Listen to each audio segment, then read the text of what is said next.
सिद्धेभ्यः ॐ नमः सिद्धेभ्यः ॐ नमः सिद्धेभ्यः रम्भोर्वशीयन् मनसो विकारं कर्तुं न शक्यात्मगुणानुभावान् शीले सतामद दुरुत्तमार्थां यजामि तानार्यवरान् मुनीन्द्रान्। जिनके आत्म वैभव के प्रभाव से रंभा और उर्वशी जैसी देव नर्तकियां जिनके मन को मनाक भी विकारयुक्त नहीं कर सकी, ऐसे शैलेश भाव के धारक उत्तम ब्रह्मचर्य धर्मी की मैं अर्चना करता हूँ। जय बोलिए अंतिम तीर्थेश नायक तीर्थंकर भगवान महावीर स्वामी की जय। उत्तम ब्रह्मचर्य धर्म की जय। उत्तम ब्रह्मचर्यधारी संत श्रोमणी आचार्य गुरुवर श्री विद्यासागर मुनिराज की जय। धर्म स्नेह बंधुओं, पर्युषण की अंतिम उच्चारी है उत्तम ब्रह्मचर्य, जिसका अर्थ है आत्मा का भोग। ब्रह्मणि चरति इति ब्रह्मचर्य। ब्रह्म शब्द का अर्थ है निर्मल ज्ञान स्वरूप आत्मा। उस आत्मा में लीन हो जाना, उसमें रमण करना, डूब जाना ब्रह्मचर्य है।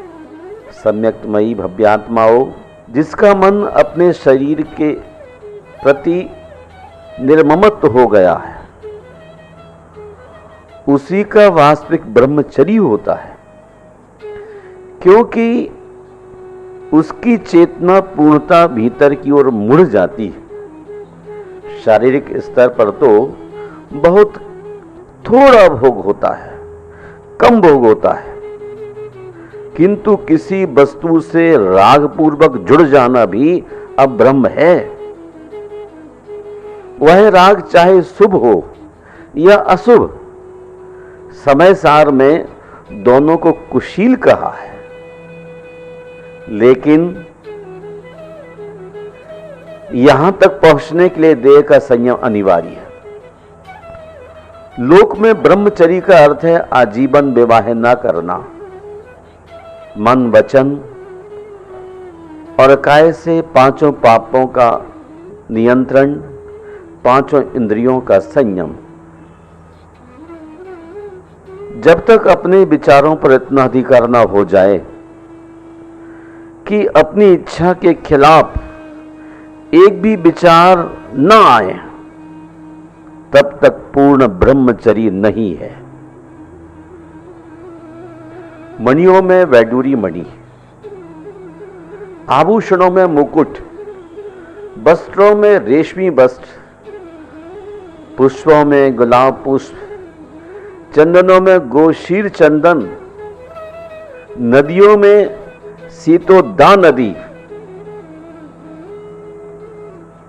पर्वतों में हिमवान पर्वत, समुद्रों में स्वयंभूरण समुद्र, हस्तियों में ऐरावत हाथी, स्वर्गों में ब्रह्म स्वर्ग, दानों में अभय दान, मुनियों में तीर्थंकर मुनि, वनों में नंदन वन,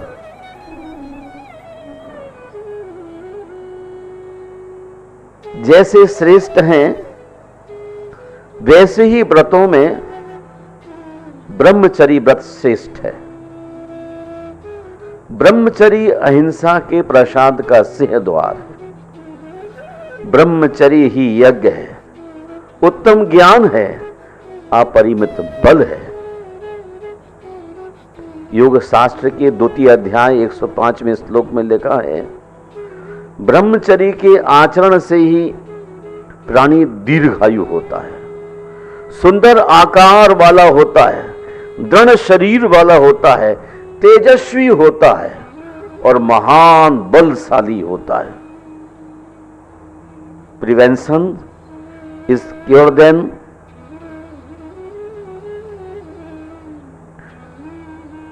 पैर कीचड़ में डालकर धोने से बनस्पत कीचड़ में ना डालना अच्छा है। भगवान वासुपूज्य, मल्लीनाथ, नेमिनाथ, पार्श्वनाथ और महावीर ऐसी दिव्य आत्माएं हैं जिन्होंने कभी कीचड़ में पैर नहीं डाला, और इन्हें ही श्रमण कहा जाता था। कुमार श्रमण, जिन्होंने कीचड़ में पैर डाले बिना अपने जीवन के लक्ष्य को हासिल कर लिया। उत्तम ब्रह्मचर्य का अर्थ है आत्मा का भोग, अर्थात चेतना का भोग। ब्रह्मचर्य का अर्थ मात्र यौन संबंध नहीं है, बल्कि इसका मतलब है समता, साम्य, सरलता, आत्म वैभव, वैषम्य का विसर्जन, अथवा यूं कहिए कांटा और फूल बराबर,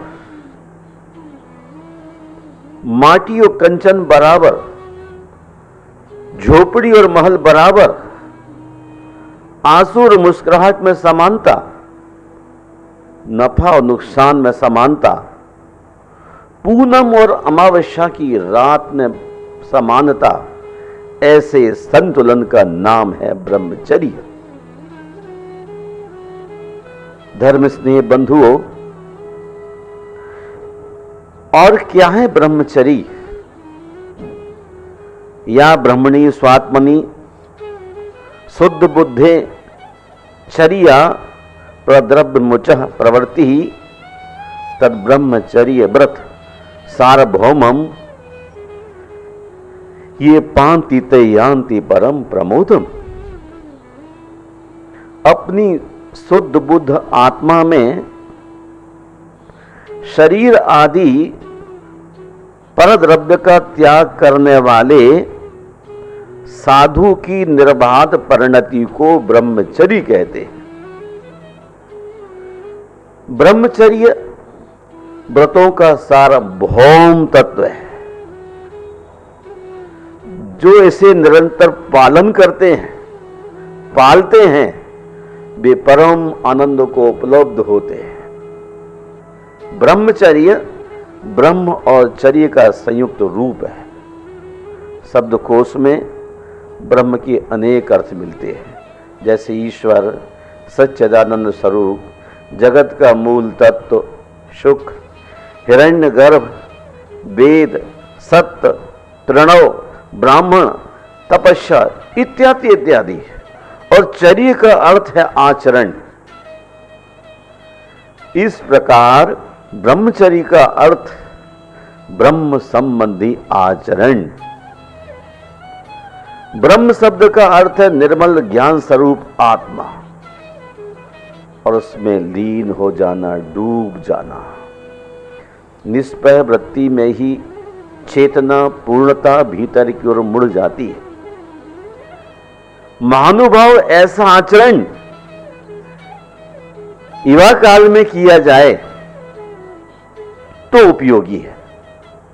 कारण यह है कि जैसे भोजन न मिलने पर भूखे रहने को उपवास नहीं कहा जाता, जैसे भोजन न मिलने पर भूखे रहने को उपवास नहीं कहा जाता, उसी प्रकार वार्धक्य में सब तरह से असमर्थ हो जाने पर त्यागी और संयमी बनने का कोई ज्यादा महत्व नहीं होता। भर जवानी में बुरे कर्मों से तौबा करके अच्छा आचरण करना ही साधु स्वभाव है। बुढ़ापे में तो खूंखार भेड़िया भी सीधी सादी भेड़ जैसा हो जाता है। शेख सादी ने क्या खूब कहा, फारसी में कहते हैं वो, जवानी गोसा नशी शेर मर्दे राहे खुदास्त। कि पीर खुद ना तवानत जे गोशे बर्खास्त। जो मनुष्य जवानी में एकांत का उपयोग ईश्वर स्मरण में करता है, खुदा की राह पर चलता है, वही वास्तव में सही मनुष्य है। बुढ़ापे में जो ऐसा करता है वह दो कौड़ी का है, क्योंकि तब वह कुछ और करना भी चाहे तो कर नहीं सकता। धर्म करना है तो जवानी में कर ले, बुढ़ापे में सिर रख के रोना पड़ेगा। जैनों के 24 तीर्थंकर क्षत्रिय थे। क्षत्रिय जवानी पर भरोसा करते, शक्ति भी जवानी में ही होती है, अतएव शक्ति ही सब कुछ है। इसके सब आयामों में प्रयोग हुए। भगवान महावीर ने इसका ही प्रयोग साधना में किया और कहा, जब ऊर्जा अपने शिखर पर हो, वीर परिपक्व हो, तभी उसका रूपांतरण कर लेना चाहिए। तभी उसका रूपांतरण करना उचित है, क्योंकि रूपांतरण करने के लिए भी ताकत की जरूरत है। और जब वह क्षीण हो जाती है, दुर्बल हो जाती है, तब धोखा होना संभव है। जैसे वृद्ध आदमी सोच ले कि मैं ब्रह्मचर्य को उपलब्ध हो गया, अब मैं सन्यासी हो जाऊं। महानुभाव ध्यान रखिए, असमर्थता ब्रह्मचर्य नहीं है। असमर्थता ब्रह्मचर्य नहीं है। अगर ब्रह्मचर्य को उपलब्ध कोई होता है तो युवा होकर ही हो सकता है, क्योंकि तभी कसौटी है, परीक्षा है। वृद्ध होकर ब्रह्मचर्य होना मजबूरी हो जाता है, साधन खो जाते हैं, इंद्रियां निष्क्रिय हो जाती हैं। ऐसी स्थिति में साधना का कोई अर्थ नहीं रह जाता है। जब इंद्रियां जवान हो, बलिष्ठ हो, ऊर्जा नसों में दौड़ रही हो, तब उसके प्रवाह को बदलना साधना है। श्री जनसेनाचार्य महापुराण में कहते हैं, एक बार प्रथम चक्रवर्ती सम्राट भरत को स्वप्न पड़ा। वे समूह शरण में प्रथम तीर्थंकर आदिनाथ भगवान के श्री चरणों में स्वप्न का फल पूछने उपस्थित हुए और कहते, हे त्रिलोकीनाथ, मैंने पिछली रात में उच्च स्वर में शब्द करते हुए तरुण बैल को विहार करते हुए देखा है। भगवान, उसका फल क्या है? भगवान ने अपनी दिव्य ध्वनि में बतलाया, पंचम काल में शारीरिक बल क्षीण होगा। पंचम काल में शारीरिक बल क्षीण होगा। साधक तरुण अवस्था में ही श्रवण पद में ठहर सकेंगे। स्पष्ट है, साधना के लिए तारुण्य एवं बल अनिवार्य है। आराधना सार के संस्कृत टीकाकार विद्युद्वर्य रत्न कीर्ति जी इस बात का समर्थन करते हुए कहते हैं, यौवनावस्थायाम पुमान अनशन औमोदरी आदि भी तीव्र तपो विशेषई आहार जयम तथा आसन विजयम निद्रा विजयम करोति तथा वृद्धावस्थायाम कर्तुम न शक्नोति। जिस प्रकार पुरुष यौवन अवस्था में अनशन, औमोदर्य आदि तीव्र तपों के द्वारा आहार विजय, आसन विजय, निद्रा विजय करता है, उस प्रकार वृद्धावस्था में नहीं कर सकता। सत्याभाव में स्वरूपाचरण में लीन होना आकाश कुसुम है। भिक्षु मूक फक जातक पाली भाषा में कहते हैं युवाचरे ब्रह्मचर्यम। युवाचरे ब्रह्मचर्यम ब्रह्मचारी युवासिया दहरसी पब्बसदा एतम इसे ही बन्यतम। तरुण ब्रह्मचारी हो और ब्रह्मचारी तरुण हो। ऋषियों ने तरुण की प्रवज्ञा के ही गीत गाए हैं, गुण गाए। युवक सन्यासी हो एवं जीवन ऊर्जा के शिखर पर हो और तभी रूपांतरण शुरू हो जाए। इसी में यौवन और जीवन की सार्थकता है। महानुभाव, जिन लोगों ने ब्रह्मचर्य का पालन नहीं किया वे मछलियों रहित जलाशय में वृद्ध क्रौंच पक्षी के समान चिंता युक्त होते। महात्मा बुद्ध का उपदेश है आचरित्वा ब्रह्मचर्यम अलब्धा औवने धनम सेंति च पाति क्षीणा वा पुराणानी अनुत्थनम। जिन लोगों ने ब्रह्मचर्य का पालन नहीं किया और युवावस्था में धन की प्राप्ति नहीं की वे लोग टूटे हुए धनुष पर चढ़े हुए बाण के समान निष्फल है। महात्मा गांधी ने ब्रह्म का अर्थ सत्य बतलाया है और चर्या का अर्थ साधना से लिया है। वे कहते हैं सत्य की साधना को ब्रह्मचर्य। काका कालेलकर ने जितेंद्रियता के अर्थ में ब्रह्मचर्य शब्द का प्रयोग किया है, अर्थात परम तत्व परम सत्य का साक्षात्कार करने के लिए ब्रह्मचर्य की साधना आवश्यक है। यह साधना कर्मेंद्रियों, ज्ञानेंद्रियों, मन, बुद्धि आदि सर्वांगों से करना चाहिए। ब्रह्मचर्य के प्रबल समर्थक रामकृष्ण परमहंस का चिंतन है जैसे तेल बत्ती से ऊपर चढ़ता हुआ प्रकाश में बदल जाता है, वैसे ही शक्ति की अधोमुखी गति जब ऊपर बहने लगे यानी ऊर्ध्वरेतस बन जाए तब विषय वासना का बल ओज और आनंद में बदल जाता है।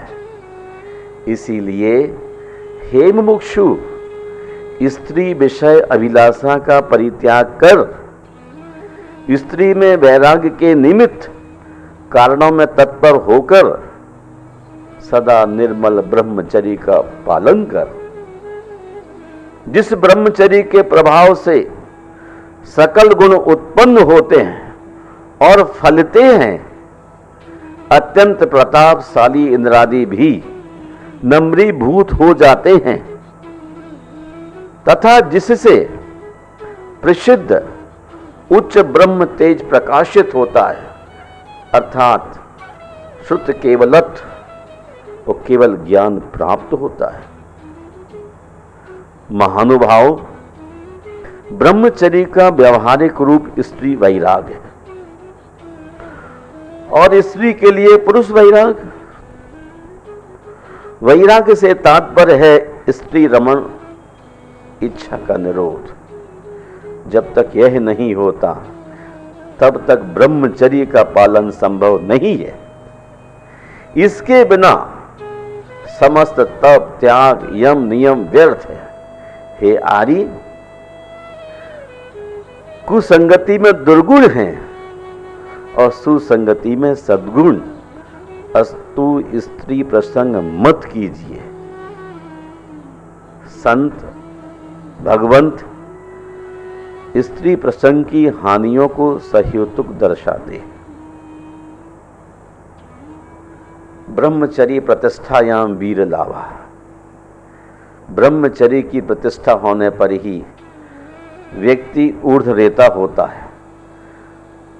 जिसका वीर नीचे न उतरे और मस्तिष्क में जाकर के संग्रहित हो जाए उसे ऊर्ध्वरेता कहते हैं। शाद्वाद मंजरी में एक श्लोक आता है, एक रात्रौ सितश्यापि या गतर ब्रह्मचारिणा नासा ऋतु सहस्रेण प्राप्तुम शक्य युधिष्ठिरा। नारायण श्री कृष्ण कहते हैं, हे युधिष्ठिर, एक रात ब्रह्मचर्य रखने वाले को जो उत्तम गति मिलती है वह हजारों यज्ञ करने वाले को भी प्राप्त नहीं होती। एकतः चतुर्वेदा ब्रह्मचर्य तथैकता। तराजू के एक पलड़े पर चारों वेद रखिए और दूसरे पर ब्रह्मचर्य को, ब्रह्मचर्य के पुण्य का पलड़ा भारी होगा। देखिए, धन्यास्ते एव लोकेस्मिन्, यह ब्रह्मचर्य निर्मल क्वचित सपनेपु पद्वतहि स्त्री भी न नीतम मलसन्निधौ।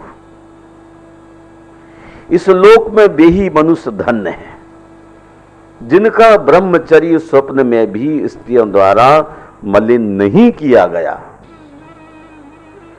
जब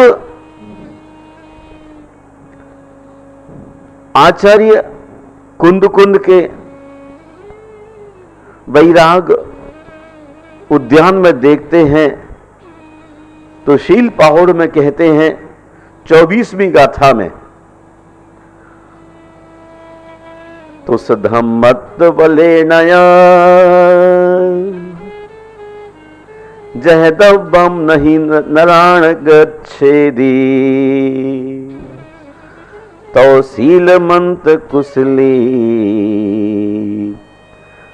खब्बंती विषयम विषम वखलम।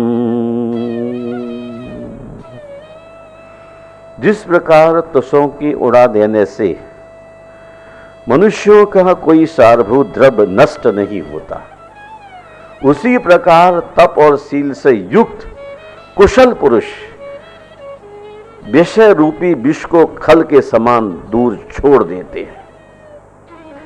आदेहि कम गंठी जाबद्धा विषय राय मोहे ही तम छिन्नंती कयत्था तब संयम शीलय गुणेना। विषय संबंधी राग और मोह के द्वारा आत्मा में जो कर्मों की गांठ बांधी गई है उसे कृत ज्ञानी मनुष्य तप, संयम और शील रूपी गुण के द्वारा छेद देते हैं। पूज्यपाद महाराज सर्वाण सिद्धि में कहते हैं, इसीलिए स्वतंत्र वृत्ति निर्वृत्ति अर्थो व गुरुकुल वासो ब्रह्मचर्य। ब्रह्मचर्य धारक को सदा ज्ञानी तपस्वियों का सानिध्य लाभ करना चाहिए। उनके सानिध्य में बड़ी बड़ी तपस्याएं, संयम, तप, आराधना करने में डायरेक्शन मिलता है। सोमदेव स्वामी जी कहते हैं, जिसकी इंद्रियां बस में नहीं हैं उसका कार्य सिद्ध कभी नहीं हो सकता। कार्य सिद्धि के लिए दो समर्थ कारण। पहला, स्त्रियों को रागान्वित दृष्टि से नहीं देखना। स्त्रियों को रागान्वित दृष्टि से नहीं देखना। दूसरा, शरीर को क्रश करना अर्थात वृष और यष्ट भोजन से दूर रहना। समय सार से जन का परिचय कराने वाले जैसन आचार्य ने रसना और स्पर्शन इंद्री को काम इंद्री कहा है तथा घ्राण, चक्षु और श्रोत्र इंद्री को भोग इंद्री में परिगणित किया है। तत्वार्थ में तो ग्रंथ आचार्य ने पांचों इंद्रियों को कामेंद्री कहा है। वे कहते हैं काया प्रविचारा आ ऐशानाथ, सौधर मेसान स्वर्ग में रहने वाले भवनबाजी आदि देव संक्लिष्ट कर्म करने वाले होने के कारण मनुष्यों के समान स्त्री विषयक सुख का अनुभव करते हैं। और अगले सूत्र में कहते हैं आचार्य, शेषा स्पर्श रूप शब्द मन प्रविचारा। शेष सानत कुमार महेंद्र स्वर्ग के देव और उनकी नियोगिनी देवांगनाएं परस्पर स्पर्श मात्र से परम प्रीति को प्राप्त होते हैं। ब्रह्म ब्रह्मोत्तर लांतर और कापिष्ठ स्वर्ग के देव देवांगनाओं के श्रृंगार, आकृति, विलास, चतुराई, मनोग वेश तथा मनोग रूप के देखने मात्र से ही परम सुख को प्राप्त होते हैं। शुक्र महाशुक्र सतार और सहस्त्रार स्वर्ग के देव देवांगनाओं के मधुर संगीत, कोमल हास्य, ललित कथन और आभूषणों के कोमल शब्दों के श्रवण मात्र से ही परम प्रीति को प्राप्त होते हैं। और क्या कहें, आनत, प्राणत, आरण और अच्युत कल्प के देव अपनी अंगनाओं का मन में संकल्प करने मात्र से ही परम सुख को प्राप्त हो जाते हैं। महानुभाव विशेषा मात्र विशेषा नहीं है और कामिंद्री केवल कामिंद्री ही नहीं है, अपितु सभी इंद्रियां कामिंद्रियां हैं।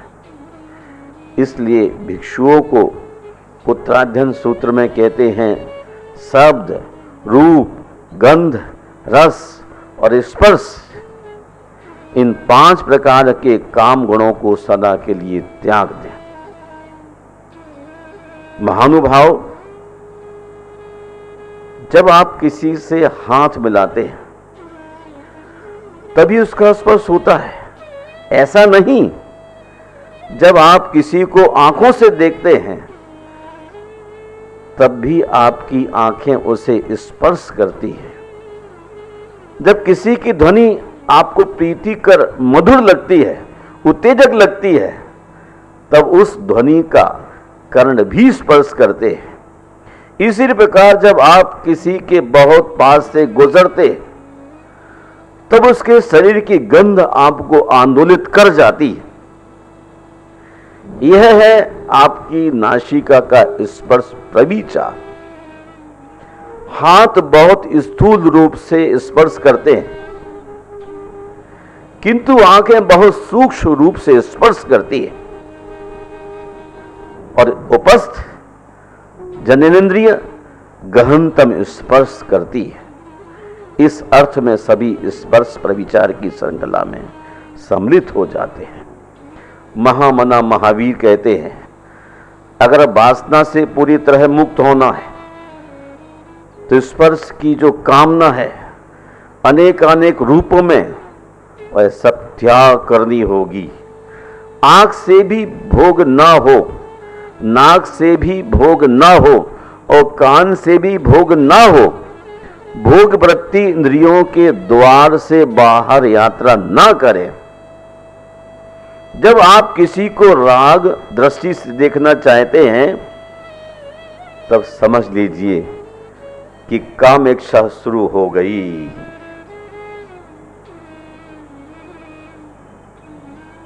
भिक्षु ददभत पाली भाषा में लिखता है, एचा शीलेन संपन्न पन्नादु पसमे रता आरता बिड़ता धीरा न होंती परपत्तिया। जो शीलवान है, जो प्रज्ञा द्वारा चित्ताग्नि को शांत करने में रत है, जो पाप कर्मों से दूर है तथा जो पूर्णता व्रत है, वे धीर जन दूसरों का अंधानुकरण करने वाले नहीं होते। शंकराचार्य प्रश्नोत्तरी में कहते हैं, किम भूषणाद आभूषणम अस्ति, उत्तर में कहते शीलम। भूषणों में उत्तम भूषण क्या है? शंकराचार्य का जवाब था सील। आचार्य सोमदेव कथा सरस सागर में लिखते हैं, सीलम ही विदुषाम धनम, सील ही विद्वानों का धन है। और बृहस्पति नीति सार में लिखते हैं, विप्राणाम भूषणम विद्या, पृथिव्याम भूषणम नृपः, नवशो भूषणम चंद्र, सीलम सर्वस्व भूषणम। गोस्वामी तुलसीदास को जब याद करते हैं तो ध्यान आता है, रामचरितमानस में उन्होंने कहा है, सील की मिलु बिन बुध सेवकाई। क्या विद्वानों की सेवा बिना सील प्राप्त हो सकता है? क्या विद्वानों की सेवा बिना सील की प्राप्ति हो सकती है? नहीं। वे रत्नावली में कहते हैं,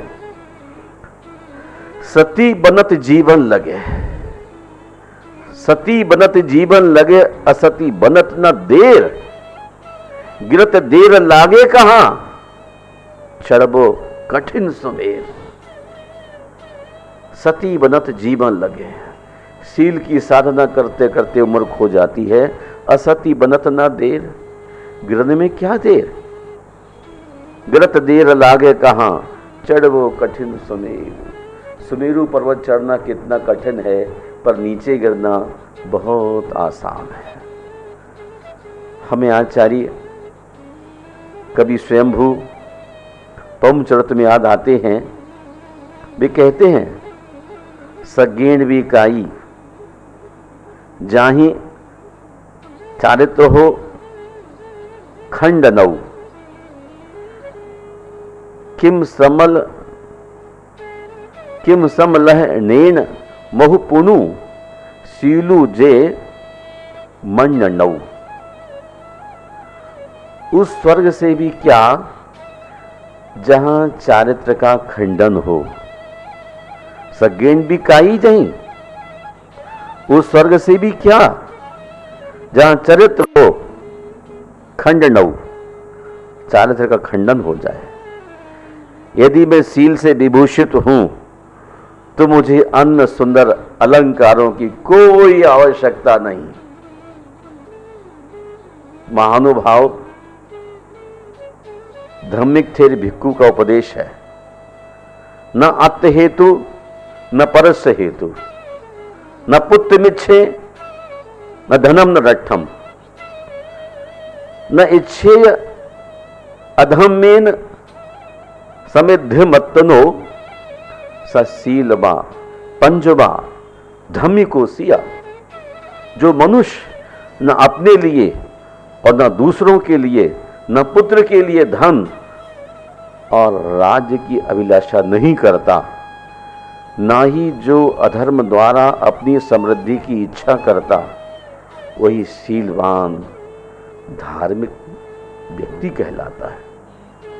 थेरगाह में कहते हैं, सीलम पाथे मुत्तमम, सील उत्तम पाथे है, सीलम आवरणम श्रेष्ठम, सील सर्वश्रेष्ठ आभूषण है, सीलम गंधो अनुत्तरो, सील सर्वोत्तम सौरभ है। और आचार्य कुंदकुंशील पहाड़ में कहते हैं, सीलम विषय विरागो, सीलम विषय विरागो, पंचेंद्रियों के विषयों से विरक्त होना ही सील है। सील गुण मंड्य दानम, देवा भवियान वल्लहा होन्ति, सुध पारय पौराणो, सुध पारय पौराणो, दुस्सीला अपिला लोए। जो भव्य पुरुष सील गुण से सुशोभित हैं, उनके देव भी प्रिय होते हैं, अर्थात देव भी उनका आदर करते हैं। और जो सील गुण से रहित हैं, विश्रुत के पारगामी होकर भी तुच्छ अनादरणीय बने रहते हैं। जीव दया, इंद्रिय दयामन, सत्य, अचौर्य, ब्रह्मचर्य, संतोष, सम्यक दर्शन, ज्ञान और तप ये शील के परिवार हैं। ऐसा शील प्रभुत्व में आचार्य कुंद कुंद भगवान ने कहा है। ज्यादा क्या कहें,